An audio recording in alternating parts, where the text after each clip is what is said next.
The nurse anesthesia program at Webster University is a 36-month full-time program that involves both didactic and clinical instruction. We do have a pretty heavy science focus for the first year of the program, but we also mix that with a strong foundation in simulation and basic anesthesia principles. We try to make sure that we create a curriculum that encompasses all types of learners, everything from auditory to visual. And so all of this knowledge is just building and building and building, and there's no question if we know enough. Anterior scaling, middle scaling, brachial plexus in the middle. We really do start at rock bottom, and we just continue to build and grow and learn.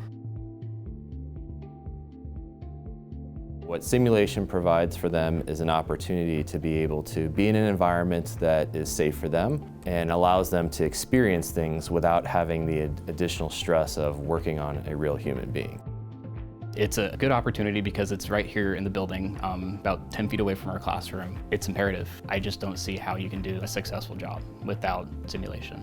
It provides them the ability to have a better education because it's much more controlled and focused, and it's guided by faculty that is here. What we'll do to give them their views is what we'll do. The simulation lab will kind of introduce you slow and easy into what the nurse anesthetist is expected of when we arrived at our first day of clinicals.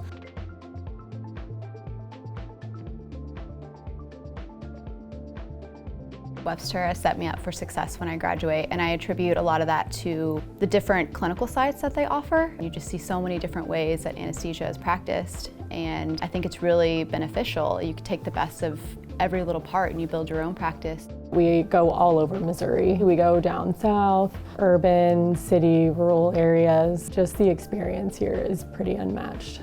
By the time our students graduate, they really are prepared to walk into any environment. We want them to become successful professionals and continue to succeed after they have graduated.